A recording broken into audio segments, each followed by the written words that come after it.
अब लोग समझे तो ना, मंदिरों में जितने शनि मंदिर हैं सब मंदिरों में शनि की दृष्टि सामने रख दी। जो आता है तेल चढ़ाने पूजन करने के लिए दृष्टि सम्मुख होती है।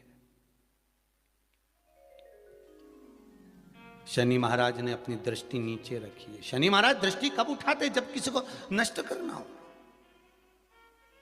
तुम जिस पर दृष्टि डालोगे वो जलकर भस्म हो जाएगा।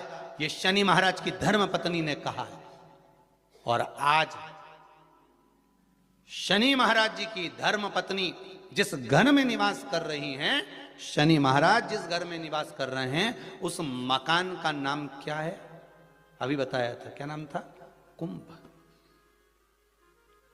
अपने भी मकान का नाम होता है ना, कोई ने पितृ कृपा लिख देता है, कोई गुरु कृपा लिख देता है, कोई देव कृपा लिख देता है, कोई लक्ष्मी कृपा लिख देता है, कोई अपने पिताजी का नाम से लिख देता है। मकान का नाम लोग रख देते हैं, ये हमारे मकान का नाम। तो शनि महाराज के घर का नाम था कुंभ।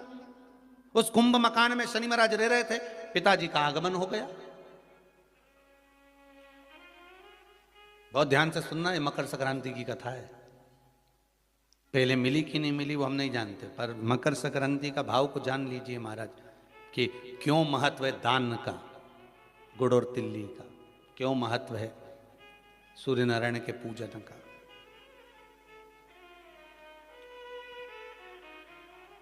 नारायण ने बोला, लक्ष्मी आज शनिवार का दिन है, जिस दिन अपन इस दरिद्रता से मिलने के लिए पीपल के पेड़ के नीचे आए हैं। हिंदू धर्म में ये दिन पीपल के वृक्ष के लिए पूजनीय होगा। जो भी शनिवार के दिन पीपल के वृक्ष की पूजन करेगा, दूध चढ़ाएगा या मिष्ठान का भोग लगाएगा, लक्ष्मी और नारायण उसके घर में प्रवेश कर जाएगा। लक्ष्मी और नारायण उसके घर में प्रवेश करेगा। इसलिए नियम बनाया। कौन से दिन? शनिवार। लक्ष्मी जी बोली, नारायण आपने तो एक दिन का वार लिख दिया। शंकर जी ने 7 वार बनाए हैं, रविवार, सोमवार, मंगल, बुध, गुरु, शुक्र और शनि। ये शिव जी ने बनाया। अब एक दिन आपने अपना बना लिया, बाकी के दिन अगर कोई इस पीपल के वृक्ष के नीचे आएगा और यहां तो दरिद्रता बैठी है, तो उसका क्या होगा? भगवान नारायण बोले, सुन दरिद्रता, तेरे से एक विनती है, अगर कोई भी मनुष्य इस पीपल के पेड़ के नीचे अगर 7 दिन में आता है और उसके हाथ में अगर कोई सामग्री होती है तो तू उसके घर में प्रवेश नहीं करेगी। नियम है पीपल के वृक्ष का, या तो पानी का लोटा लेकर जाओ, कुंकू का चोपड़ा लेकर जाओ, शक्कर लेकर जाओ, या पेड़ के नीचे चींटी को डालने के लिए आटा ले जाओ, पर खाली हाथ पीपल के वृक्ष के नीचे कभी मत जाओ, कभी नहीं जाओ। खाली हाथ जाओगे तो दरिद्रता तुम्हारे घर में प्रवेश करेगी। दरिद्रता उठकर खड़ी होकर बोली, नारायण तुमने अपनी मनमानी करी है, एक दिन मुझे भी मेरा चाहिए। भगवान ने कहा, बोल कौन सा दिन चाहिए?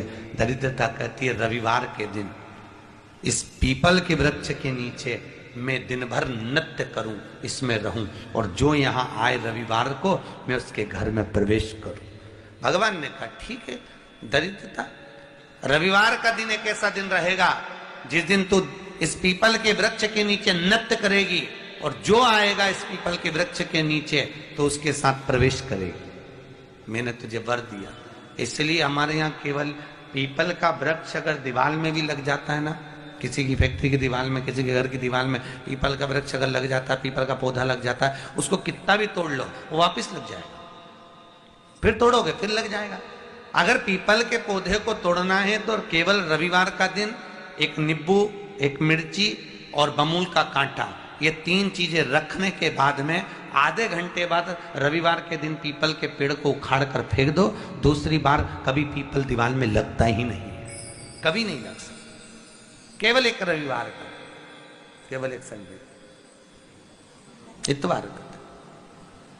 घर में दीवारों पर अगर पीपल लग भी गया है, इसलिए पीपल के वृक्ष को उखाड़ने का, अगर घर में पीपल लगा हुआ है या पीपल का पौधा हमारे घर में लग गया, उसको उतारना, निकालना, लगाना, तो पीपल के वृक्ष को अगर निकाला जाता है तो रविवार के दिन, और अगर पीपल के वृक्ष को कहीं लगाया जाता है तो सोमवार के दिन या मंगलवार के दिन, बुधवार के दिन, इन दिनों में लगा सकते पीपल के वृक्ष कहीं लगाना। शनिवार का दिन एक ऐसा दिन होता है जिस दिन पीपल के वृक्ष को कहीं जाकर लगाया नहीं जाता। क्योंकि शनिवार के दिन पीपल के वृक्ष के नीचे लक्ष्मी रहती है। हम अपने हाथों से अगर पीपल का वृक्ष किसी दूसरी जगह पर शनिवार को रोपित करते हैं तो हमारे घर की लक्ष्मी अपने घर से छिन्न होकर चली जाती है। इसलिए शनिवार के दिन पीपल लगाया नहीं जाता, किसी के घर जाकर उसको वापस पलटा नहीं जाता। लग गया उसको डर। प्रभु मेरी धर्म पत्नी को कहाँ रखूं आप बताओ। वो तो जहां यज्ञ होता है, अनुष्ठान होता है, दान होता है, पुण्य होता है, सत्कर्म होता है, वहां जाने को तैयार नहीं। अब करूं क्या?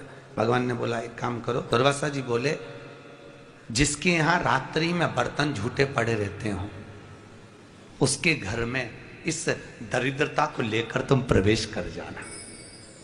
जिसके यहाँ रात्रि में बर्तन झूठे पड़े हो वहां लेकर प्रवेश कर जाओ। दूसरी जगह दुर्वासा जी बोले जो स्त्री घर में दोपहर के समय पर सो रही हो उसके घर में इसको लेकर प्रवेश कर जाइए। जो स्त्री दोपहर के समय में घर पर सो रही हो इस दरिद्रता को लेकर प्रवेश कर जाइए। तीसरा, जिसके यहाँ पर दरवाजे पर कांटे वाले पौधे लगे हों उस घर में इस दरिद्रता को लेकर प्रवेश कर जाइए। दरिद्रता कितनी सुंदर बात कही है। दाता और विधाता कौन कौन? दाता और विधाता। लक्ष्मी और दरिद्रता के सगे भाई हैं। कौन कौन? दाता और विधाता। दाता को फिटकरी प्रिय है, विधाता को नमक प्रिय है। ये दोनों हमेशा लक्ष्मी को और दरिद्रता को दोनों को समझाते थे, दोनों में प्रेम बढ़ाते थे। आज भी हिंदू धर्म की रीति है। यहां तो ठीक है, जिसके यहां पर भी अगर थोड़ी सी भी परेशानी होती है, थोड़ा सा क्लेश होता है, अशांति होती है, लक्ष्मी नहीं टिक रही हो, काम नहीं बन रहे हो, बहुत प्रयास करा जा रहा हो और हमारा कार्य नहीं होता, तो क्या करते हैं? फिटकरी और नमक को पानी में डाल देते हैं और घर में पोछा लगा देते हैं। आप लोगों ने आजकल फेसबुक पे भी पढ़ा होगा, व्हाट्सएप पे भी पढ़ा होगा। तो क्यों लिखा उसमें? उसका कारण ही केवल इतना है कि दाता और विधाता की प्रियता उसमें। माता ख्याति के जो 4 बच्चे हुए इसमें जो 2 लड़के हैं दाता और विधाता, उसकी प्रियता उसमें पूर्णता उसमें। अब दुर्वासा जी बोले अपनी धर्म पत्नी को वहां लेकर, जहां कांटेदार पौधे लगे हों वहां पर लेकर प्रवेश कर जाइए। कांटेदार पौधों में उस दरिद्रता का निवास हो गया। कितना विचित्र कथा यहां वर्णन करी है। श्रीमद् भागवत के अंतर्गत जो वर्णन किया कि मृत्यु निश्चित है। और शनि महाराज का भी पांव टूट गया था। टूटा था कि टूटा था? जो अपनी माता संध्या को लात मारी थी, शनि महाराज ने लात मारी तो पांव टूट गया। शनि महाराज की आंख में आंसू। देवर्षि नारद के पास है, नारद जी मेरा पांव टूट गया, मैंने अपनी मां को लात मारी। नारद जी बोले तू तो द्रोषी है, तूने अपनी माता को लात क्यों मारी? कुछ करिए। कोई देवता नहीं अपनाया। तब भगवान नारद जी ने कहा शंकर जी के शिवलिंग की स्थापना कर, उसकी पूजन कर। जहां काशी विश्वनाथ के मंदिर आप लोग जाते हो, जिस विश्वनाथ का आप दर्शन करते हो, ये काशी का विश्वनाथ का प्राण प्रतिष्ठा शनि महाराज ने करी थी। शनि महाराज के हाथ का शिवलिंग है और शिवलिंग की स्थापना कर कर शनि महाराज ने भगवान शंकर से मांगा। शिव जी प्रकट हुए, मांगो शनि तुमको क्या चाहिए? शनि महाराज ने कहा मेरा पांव टूट गया, आप कृपा करिए। भगवान शंकर ने कहा शनि तूने मेरा भजन करा है, जा तेरा पांव तो जुड़ेगा पर पांव में थोड़ी लचकता तेरी बनी रहेगी।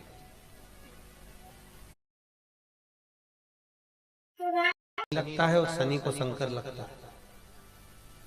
दुनिया के लोगों को शनि लगता है, शनि को शंकर। इसलिए आज भी नियम है कि काशी विश्वनाथ का नाम लेकर एक काजल की डिब्बी को लीजिए। अगर किसी को शनि लग गया हो, कोई प्रॉपर्टी का काम कर रहे हो, कोई व्यापार करते हो और व्यापार नहीं चल रहा, बहुत अड़चने आ रही है, कोई ना कोई परेशानी पे परेशानी आ रही है, एक काजल की डिब्बी लो, काजल की डिब्बी लो, काशी विश्वनाथ का नाम लो और 21 बार उतारो और उतार कर किसी पेड़ के नीचे तक खड्डा खोद कर उसको दबा दीजिए। आपका काम यूं सफलता की ओर बढ़ना चालू हो जाएगा। शनि की कुदृष्टि समाप्त, 7.5 ढैया समाप्त, परेशानी नहीं।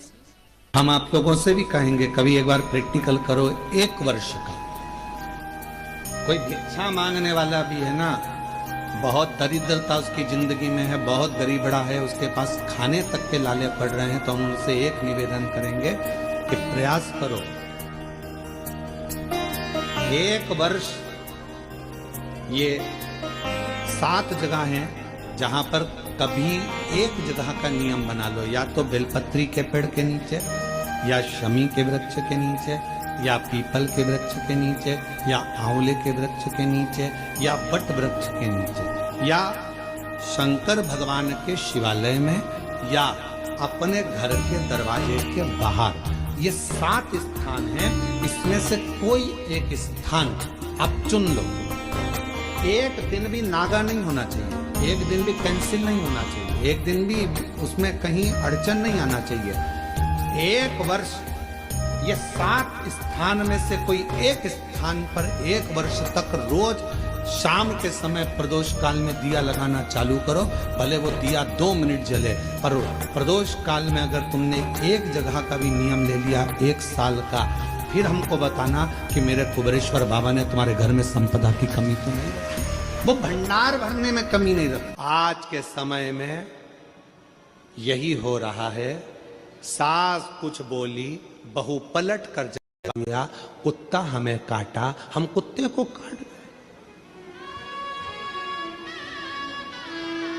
क्यों? किस लिए? बोलने दो। आग लगे बस्ती में, अपन रहो मस्ती में। क्या किसको रोइए, चादर तान के सोइए।